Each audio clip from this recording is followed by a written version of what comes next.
What's going on, guys? Welcome back, ladies and gentlemen. Pumpkin spice season is back, and so are we. My name is Ricky Valero. On today's episode, we are back with the Award Central podcast. I am back with my co-host Benji. How are you doing, man? Very good, thank you, sir. It's it's good to be back. I don't think we expected it to take this long, but life will come and get in the way. But I'm glad that we're back here doing what we love. Yeah, life, love, and the pursuit of happiness here. But we return, which means the fall festival season is here to talk about the big movies released. We have Venice going on right now, Telluride, and then, of course, the upcoming Toronto Film Festival. There's so much to discuss, from Jay Kelly to No Other Choice to Hamnet to After the Hunt to Frankenstein. Tomorrow is the big debut of The Smashing Machine, which honestly, with how everything has played so far, if the Smashing Machine is good, borderline even great, this could position itself after this vet, because it's been a little bit of a lackluster, and we'll talk a little bit more about it. But have you been kind of shocked with the lack of, oh my god, this is the greatest movie I've ever seen from Venice and Telluride so far? So yeah, and it's a bit of a shame, to be honest, because obviously we want to see great movies, but we haven't been that lucky this year, unfortunately. I mean, of course, I'll leave it until I've seen it myself, but it seems like every single thing that's played, maybe except from Hamnet, has really come out and done well. But at the same time, that could also end up being really positive because we've got other movies like, The Smashing Machine, Avatar, that still are yet to be debuts. And if they're great, then it gives them more of a chance. And I think for a movie like The Smashing Machine to see that do really well, if it's as good as we hope that it will do, that would be like an awesome movie to have in the Best Picture conversation. Well, maybe not Best Picture, but the awards conversation as a whole. So I'm disappointed, but then also hopeful at the same time.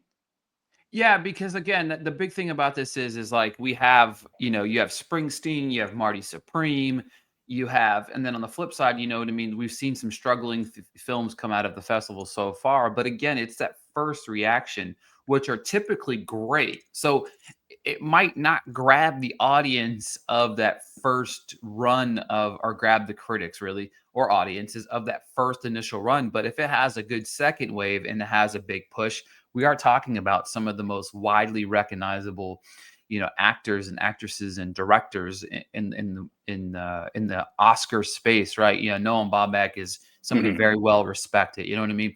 We have George Clooney, Julia Roberts. You know what I mean? Sometimes the names can carry themselves, whether the movie is okay or middle of the road. You know what I mean? But I will say a film with some big benefactory here is obviously Sinners. You know what I mean? Sinners has been lingering around, and Yes. the more films that fail, the better chance Sinners has at really solidifying itself, because it is still one of the best. And F1, I think, is another movie that really is pushing along too, as it continues to progress through the box office. It's Mm. crossed 600 million worldwide. It's still making money. One of the top five, um, one of like only like six or seven movies in the history to top 50 million in China. You know what I mean? Since COVID, I think it is. You know what I mean? So it's Yeah. there's certain films that have released earlier in the year that are benefiting from some of these sluggish. They're going to put F1 out in theaters again. They're going to put Sinners back out in theaters. They're going to put it. Michael B. Jordan speaks well in front of people. He's a very much a articulate type of guy. You know what I mean? You have Brad Pitt, who, nobody really oozes more charisma than that guy. You know what I mean? Kaczynski did a really good job, coming off Top Gun and stuff like that. So um, we'll kind of dive into some of the big premieres. You know what I mean? One of the biggest ones that we were kind of looking out for, obviously, right off the rip, was that Jay Kelly um, initial Mm. reaction, because Jay Kelly, it's Bomback, it's Clooney, it's, and Sandler is getting massive praise for his performance in the film. It's currently right now with 25 reviews in at 84% on Rotten Tomatoes, which to me is slightly surprising, only because because it's come out Telluride now too, right? Telluride reviews are in for Jay Kelly as well now, right? So it was just the initial Venice reviews. Now we have the Telluride ones as well. So we're up to the 84% to 25 reviews only. But I would say the fresh run of Telluride has really boosted this film. What are your thoughts? Clooney, Sandler, Bomback. So what I think happened with Jay Kelly is an interesting example of what's happened a lot of times before when movies premiere at places like Cannes or Venice.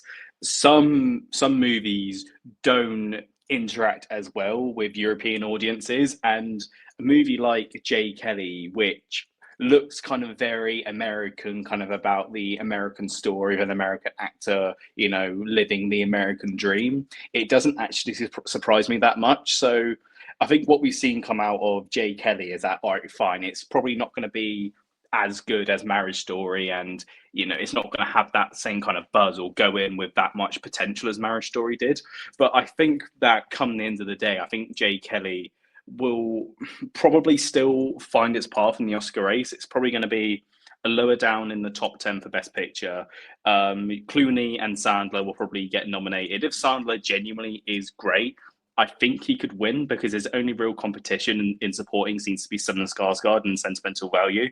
So I just think that it's always a good reminder that whenever something initially releases at a certain festival, don't jump the gun until we've seen more reaction, because some movies don't play as well with certain geographics. Yeah, for sure. You know what I mean? You're talking about a guy that's, a middle age, you know what I mean, actor, you know what I mean, struggling to, find his journey through Europe, blah, blah, blah, blah. So I, for one, think that obviously with the names attached to it, you know what I mean, there's some underlining push for a second nudge for Jay Kelly. I still think that you're right. I'm with you.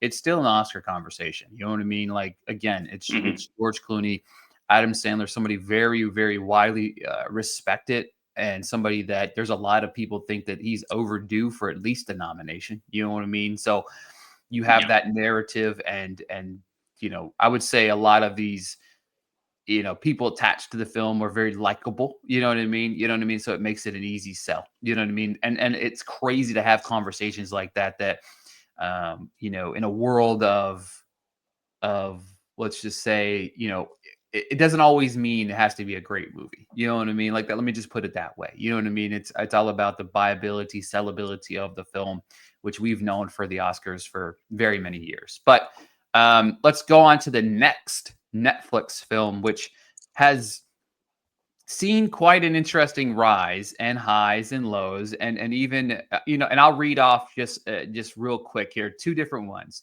I have there's no horror, suspense, or whatever, just magical disembarkment under golden hues and glittering harps on the soundtrack. It's all kind of perverse, and I'm not sure if Mr. Del Toro really meant it that way. For all the Del Toro's formal mastery, the Frankenstein is ultimately shorted of voltage needed really to bring it to life. And then I'll read you to it's a lordy who a chance enraptures, begills in a performance that begs revisiting and cherishes. His achievement here, even under all the makeup and prosthetics, is absolutely marvel. Part creature feature, part emotional exploration of what makes us human, part horror, part love story. It's a mashup of all of Del Toro's favorite things in one spectacular cinematic creation. You see two wide ranges of the fence. Now, this is a film that anticipation wise, first things first, like we're going to go ahead and say the film's probably going to get a lot of love on the below the line aspect of things, right? You know what I mean? We expect that from a Del Toro. You beat me to it. You expect that from a Del Toro type feature. You look at just a few pictures of what we've seen so far. It's automatic player below the line. But it's when you get above the line where it's like, where can you fit in? And I truly believe that I don't foresee much happening when it comes to that dynamic, right? You know what I mean? I don't feel like there's enough going for this based off of even the early early reviews. I don't think that this may be top 15 when it comes to picture. I don't feel like Del Toro's really going to be strong when it comes to direction. Again, I could be wrong. I'll see this film at TIFF.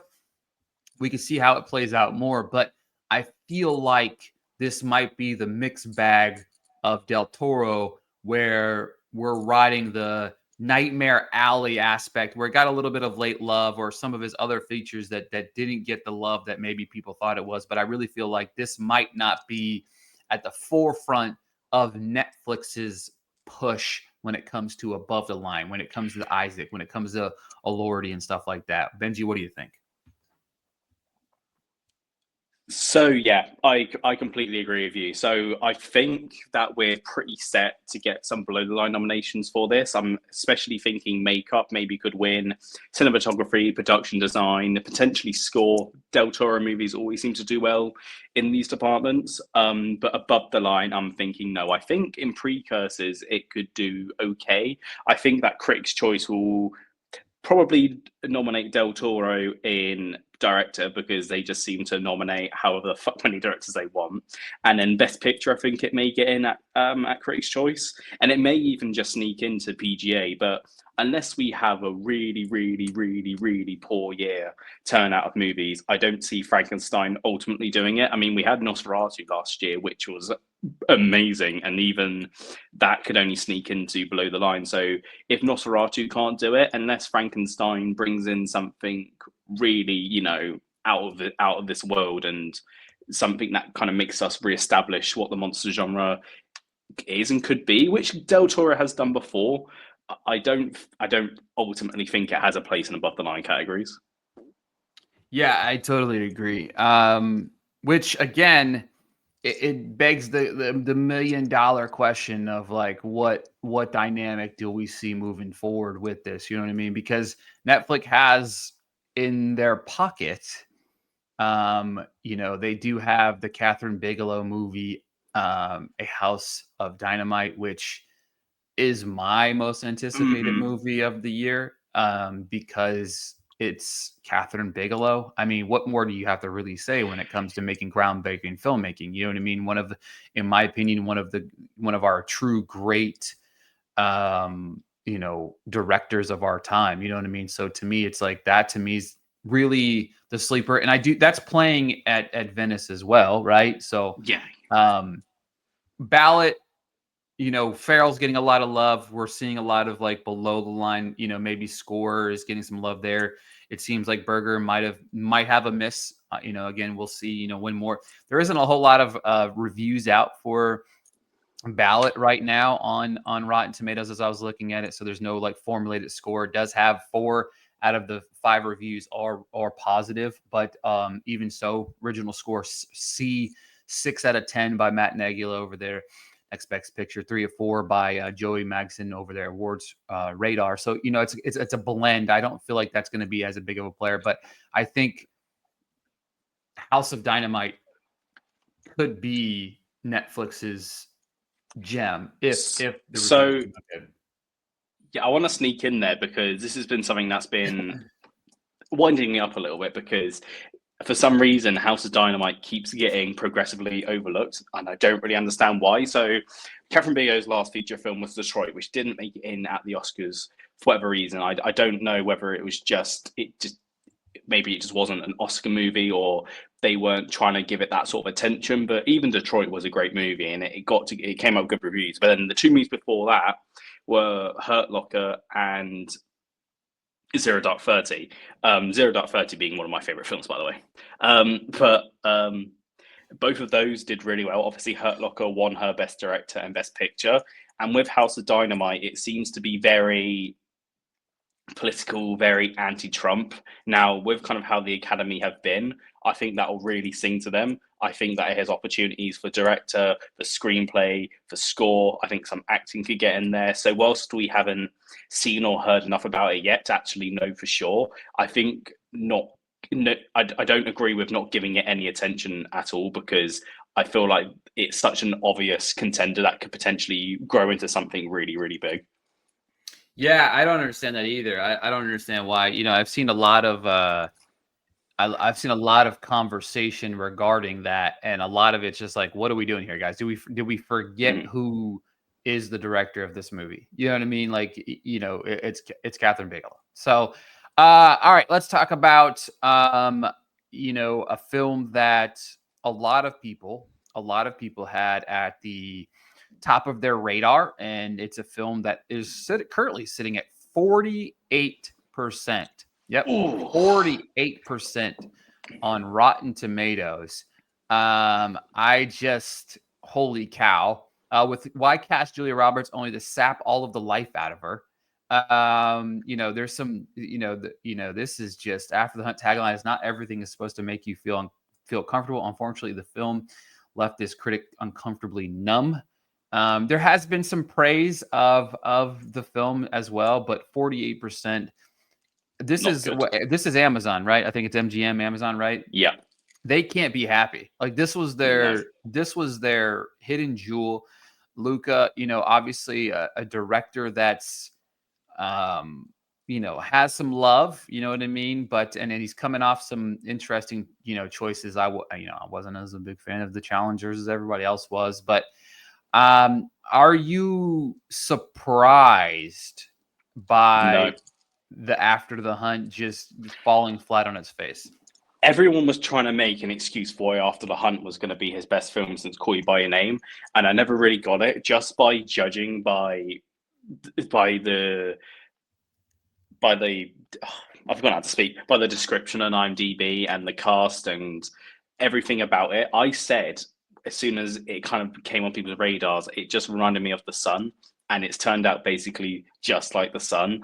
And whenever something debuts that low, the chance for it to kind of build back up and become a major contender in the races is so rare, to the point I'm absolutely ready to completely knock off any predictions. The only one that I'm potentially thinking of keeping in is Julia Roberts, because I've heard she is genuinely fantastic and it's a big comeback for her, and the Academy absolutely loves that. Well, everybody loves that.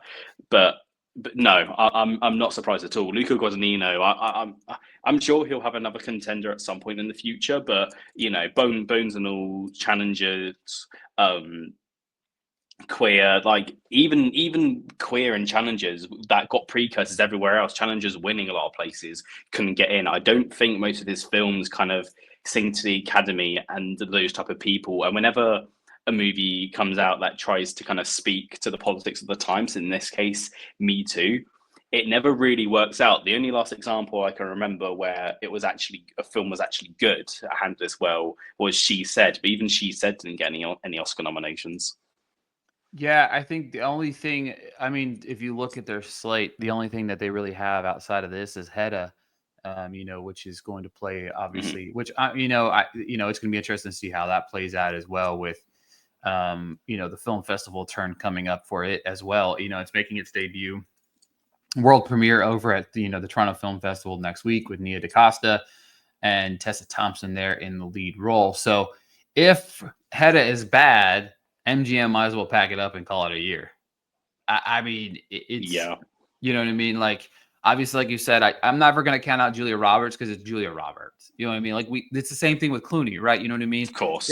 Jay Kelly might be just like middle of the road, you know what I mean? But it's George Clooney. It's Julia Roberts. What more do you want from people to attract audiences? And again, we sit here and say that as people that love watching movies for being great movies, but we also know how to speak elegantly about the Oscar season and know that not every performance is always worthy of Oscar nominations. But if they can get can you imagine the opportunity America's Sweethearts put up against George Clooney and Julia Roberts back on the Oscar scene again? That's ratings. You know what I mean? I hate to break it to you guys. People will love it, yeah. Yeah. So, but I've got to say, I think MGM is probably going to have another year, because MGM, rarely have contenders. In fact, correct me if I'm wrong, or anyone who's listening, correct me if I'm wrong, but I think the last contender they had was Licorice Pizza. And then before Licorice Pizza, they hadn't had a contender in years. They just, for some reason, like their Nickel Boys don't bring that. Oh, Nickel Boys, shit. Yeah, we have Nickel Boys, my bad.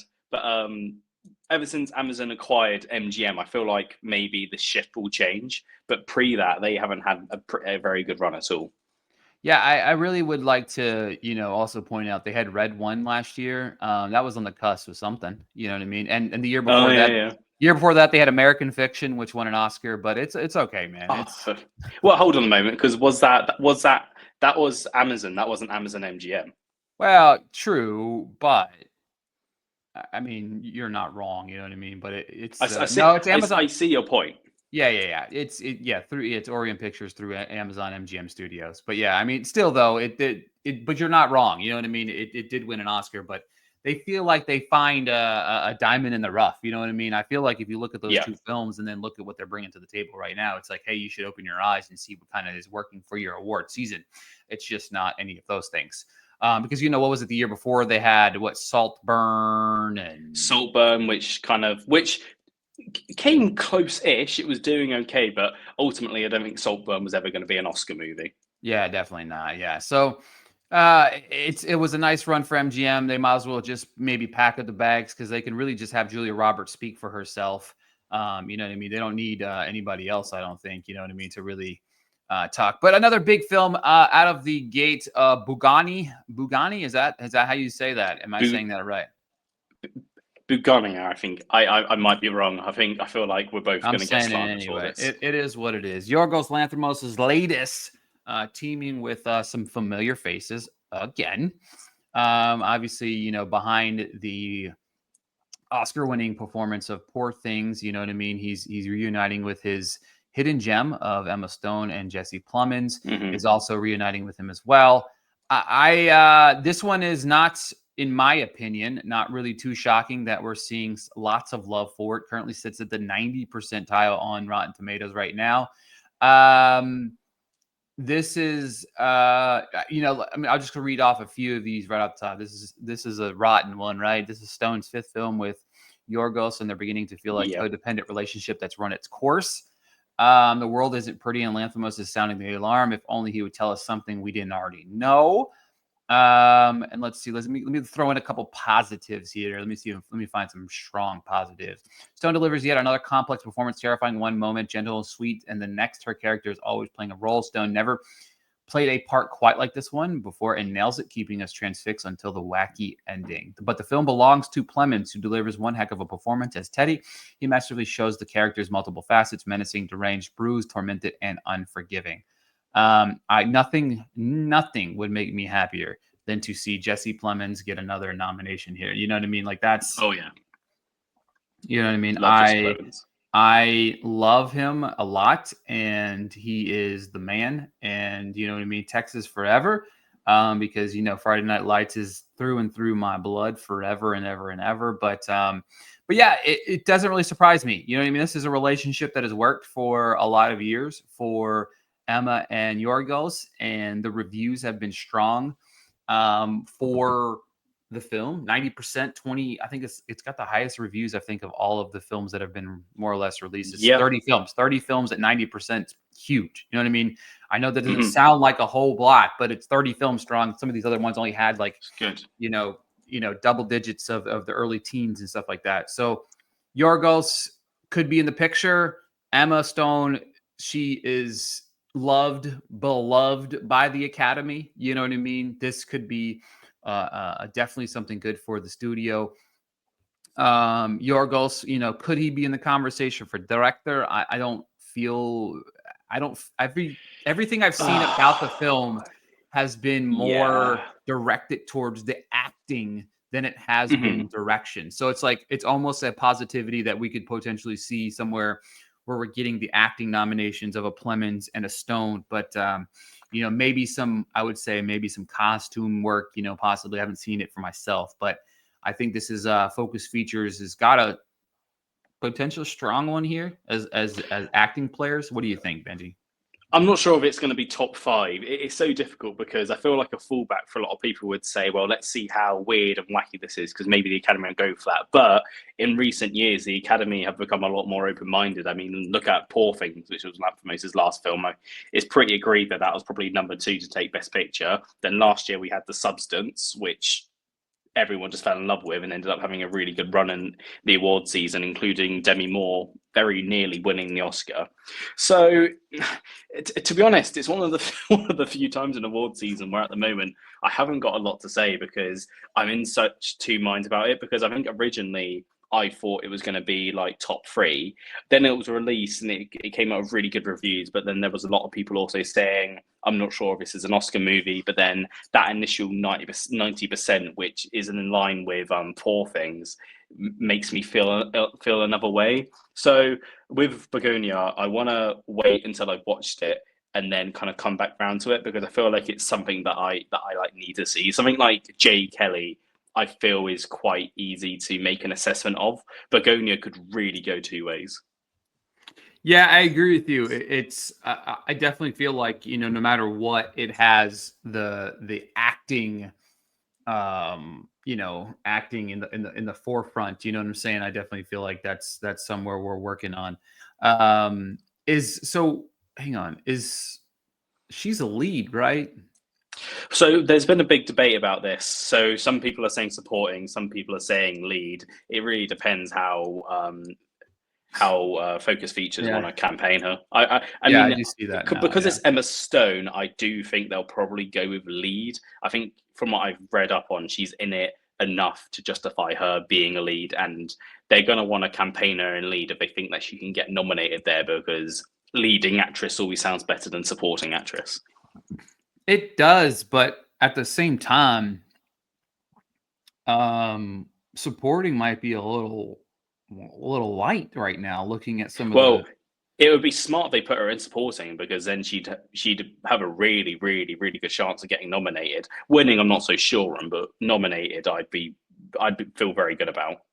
Yeah, one of the big ones, obviously, that hasn't been, released yet. Smarty Supreme. The trailer's out there. That's the one that's at the forefront of everybody's radar.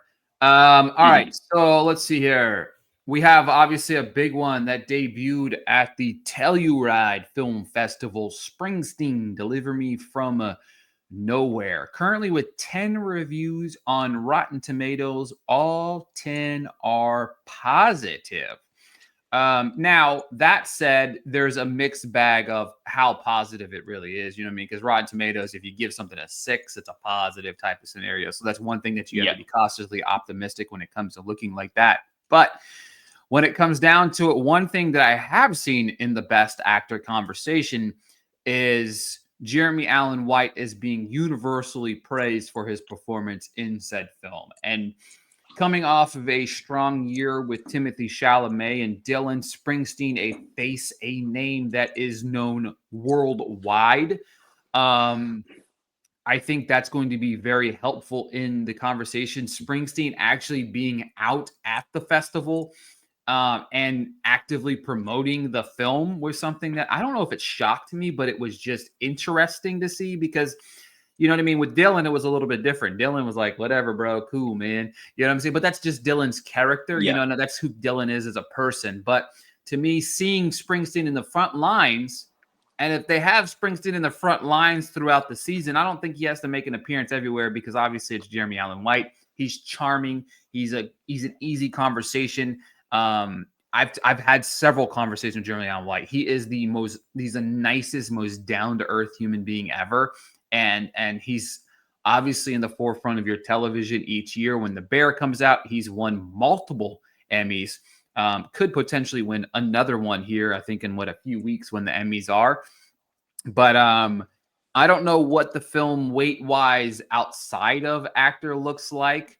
But what are your thoughts on this film right now? So I think this is going to get nominated for Best Picture. I feel like this is this year's feel-good, accessible, crowd-pleaser movie of the year. It's so easy to kind of be taken away with what happened last year, but at the same time, I really do see a similar situation happening, like with A Complete Unknown. A Complete Unknown did have a good advantage where it was very smart and it left it till as late as possible, then built the buzz around voting time. But even still, I can easily see this, even if it just gets Best Picture, Best Director, Best Editing, Best Screenplay. Did I say Best Actor? If I didn't, Best Actor, then that's a 4 nomination package, which I think is very realistic for it. The reviews are, it's only 10, so like you say, you've got to be mindful of that. But at the moment, even if it ended up rounding out to be about like an 80 on Rotten Tomatoes, that would be enough for me to say, yeah, I think it's in. I don't by any means think it's going to be a really strong contender. I don't actually think is going to win anything. Maybe Jeremy Allen White, but we'll have to see how George Clooney and Chalamet fare come the end of the year. But It'll be yeah, interesting. no, It could be the White versus Chalamet, yeah, conversation throughout the season. I mean, you got to remember, last year, obviously, a complete unknown, 8 nominations, didn't win a single thing. But you know what I mean. I don't feel. I don't know if we're going to see 8, but I definitely I don't think there's really not seeing a whole lot of conversation. Actually, Jeremy Strong's getting a lot of conversation. I disagree with you. I'm not disagree with you. I disagree with my own words. I forgot Strong is getting a lot of love for. For this, I mean, I've heard no, you're right to say that. I've heard he's the standout. Yeah, so to me, obviously, Jeremy Strong obviously is somebody that could go back to back. You know what I mean? You know what I mean? But yeah, so Strong's is in the conversation. So we're looking at potentially 4 to 5 nominations. I feel like I agree with you. It's Strong. I think that's a solid 4 to 5. Could it be just like a complete unknown and doesn't win anything? Absolutely. But Springsteen's name alone is going to bring a lot of love to this film. The same way that Bohemian Rhapsody did. The same way that, again, a complete unknown. They released it the right way. When does this come out? It doesn't come out till the end of the year. October. Though, right? Oh, it does come out October. October 24th. Feels like everything comes out October 24th. I've seen that's like the 4th film I've looked at. Let's see here. One of the Hamnet. Obviously, let's talk about that one. We'll talk about that one before we talk about one other film before we wrap out of here. Just an early look, and we'll talk about TIFF. 10 reviews in right now, 100% on Rotten Tomatoes right now, but a lot of things about this film have been just absolutely mesmerizing with conversation. You have, Chloe Zhao, obviously, widely recognizable name, not widely, right? But you know what I mean? Oscar award season name based off of her previous work. This film has come out strong out the gate. Very strong. You know what I mean? And I mean, people are absolutely falling in love with this film. You know what I mean? She obviously won director and best motion picture for Nomadland. A lot of people have been waiting for her follow-up to see what she'd bring to the table. And this is something that apparently is phenomenal with Hamnet. It's, based on Shakespeare. Mescal apparently gives great performance, which, I mean, a lot of people aren't shocked by that. You got Jessie Buckley in there. 2 people. Buckley, obviously a Oscar nominee herself. And then, of course, Mescal himself as well, a nominee. This has got pepperage of potentially being a player, not just in acting, not just, in those elements. You're going to have Shakespeare. You're thinking costumes. You're thinking stuff like that as well. So, yeah. But then you're talking about what's that look like on the grand scheme of things of director? What does it look like with best picture? There's a lot of factors that are going to go into play. And I feel like this has the right backing and Focus Features, I think, is really going to have themselves a nice little run with nominations at least. So yeah, I think that this is going to end up being one of the strongest films of award season. Just from the general reaction, everyone who I know have seen this film absolutely loves it. It's a film that makes you cry, for one, which, oh my fucking God, if something doesn't do well with Oscars, it's that. If something does do well with Oscars, it's that. But then I'm hearing Jessie Buckley, and with the way Best Actor is looking at the moment, I think she may win. I think Paul Mescal has a very good shot of getting into Best Actor. I think directing is definitely on the table. Then you've got costumes, you've got production design, you've got score, you've got cinematography. And then once you start kind of going through these things one by one, it could end up having a nomination haul of 9 to 10 nominations easily. So I'm not sure how ready I am yet to say that I think it could potentially win Best Picture. It's doing well, and it has a lot of potential. Yeah, and I think that's a big thing early on, right? Is we're not really, we're not that part where we're going to start predicting things. We're more so in these are the films you need to be made aware of, and I think that's one of the successful things that we did last year is, instead of getting out in the forefront of telling you what's this prediction, what's that prediction. Right now, we're trying to identify the movies that need to be on your radar. You know what I mean? And people's radar. One more thing before we go here. Obviously, next week with TIFF around the radar, we're going to have a lot more reactions to a lot of big movies. Hamnet's playing there, obviously. Wake Up Dead is playing there. Smashing Machine. We have Christie, which is a kind of an unknown with Sydney Sweeney. Could that be an Oscar vehicle for her and her performance? Is that performance really good? But the one big movie that I feel like could be really, really, really good, has some really strong names to it. It's not playing in any festivals, which was weird. Obviously, One Battle and Another. You know what I mean? It's a film. It's weird because I've heard some things. I've heard it's really, really, really good. And okay. But it's strange because of what they're I feel like it's almost like they're gonna let word of mouth really drive the film, which is interesting. Which may end up being a really good tactic, to be fair. Right. If they, Warner Brothers is having a strong year, obviously, box office wise. Weapons is definitely going to, I think, have some sort of impact on the race in several different ways that could potentially help it. Sinners is obviously in the background. It's one of two things to me. Either One Battle or Another is really, really good, or it's mediocre and they're not driving it because they want Sinners to be that bitch. So I'm unsure myself, and I'm really excited to see One Battle After Another because I love Paul Thomas Anderson. Except for the Chris Pizza sucked. Yeah, and well, that's another controversial. That's another conversation for another day. Let's not get into an hour chat. But yeah, no, I see your point. But it's got DiCaprio in, which instantly makes me think it'll be good. Not because I'm a Leonardo DiCaprio fanboy, because I'm not. But he tends to be quite good at the projects that he picks out on. And even if his movies aren't necessarily all like great and amazing, and even if he doesn't get nominated for every movie he's in, all of his films, for as long as I can remember, they've all been consistently good.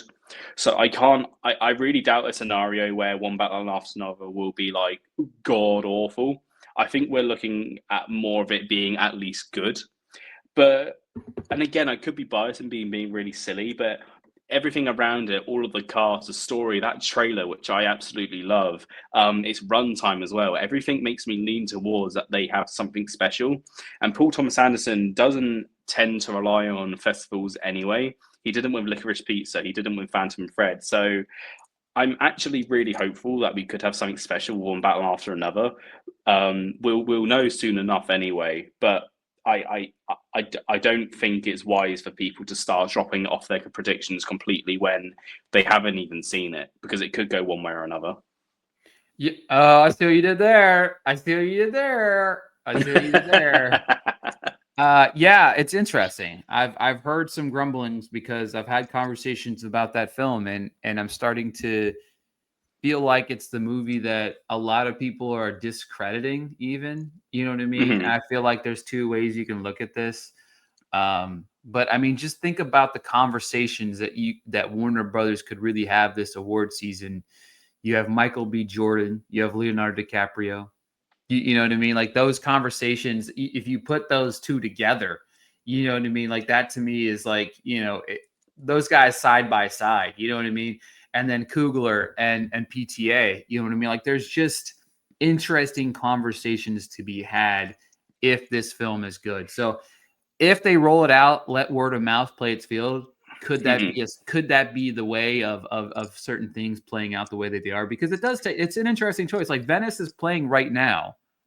You know what I mean? Like it's still a month out. They could have let that buzz, but also Warner Brothers does have a lot of money, put into this movie as well. So they needed to be a hit too. You know what I mean? So there's that factor. I'm unsure. I mean, it's definitely not to the same degree, because this was a proper blockbuster and it was Christopher Nolan, but they may be trying to replicate what Oppenheimer did or something like Barbie did, just kind of let it come out, let its word of mouth do its own thing, because it's Leonardo DiCaprio and he always seems to be able to sell movies. It's politically charged, which always helps. It looks like it's kind of like a drama comedy, and they always tend to, and that will definitely kind of help it in getting people to come in, because when I watched the trailer for it, it looks like it has something to say, but it also looks really fucking entertaining. Like I just want to see that movie because it just looks like it's going to be a really fun ride. So whilst I'm surprised that it didn't go to festival, well, I'm not really because of PTA, but whilst I think it going to festivals could have helped benefit its buzz early on, maybe they're trying a different tactic where they just kind of want it to come out, let people see it kind of organically and let the buzz kind of build and build and build and kind of let it grow in its own unique way. Yeah, I totally agree 100% with you on that. But yeah, that is it for the first episode here of us being back at the Ward Central podcast, where we're breaking down Oscar season. The next conversation Benji and I will probably have will be around the 14th of September. And that'll be when I return back from TIFF. And be able to kind of give a little bit more insight on some of these movies and be able to tell you whether I believe this is going to be the hit or not. Make sure to follow us both on Twitter to see some aftermath. Obviously, tomorrow, the big day for Smashing Machine. I just feel like the Smashing Machine's really good. I want it to be. It's just the type of movie that you want to see be great because in so many ways it feels like such an underdog. Like it's one of the Safdie brothers and it's Dwayne Johnson in a movie like he's never done before, clearly trying to be taken more seriously as an actor. And it will just feel fucking amazing if that movie's great. Yeah, I think that, again, if it's great, it's got a potential to be like the biggest winner of the Venice Film Festival because of how some of these other films have been lackluster. So Yeah. it'll be interesting to see what happens. It'll be interesting to see if it's good. And then it'll be interesting to see if we have a season of the Safdie brothers going head to head in a battle of best actor. You know what I mean? Could you imagine throwing The Rock in there with Jeremy Allen White and Timothée Chalamet battling it out for best actor? I think that'd be a lot of fun. But all right, that's it. We're back. We're better than ever. We'll be back soon again. It's probably September 14th that week. You can check out the next episode of the podcast, and we'll be more frequently as the season progresses. So, yeah, we'll be back soon.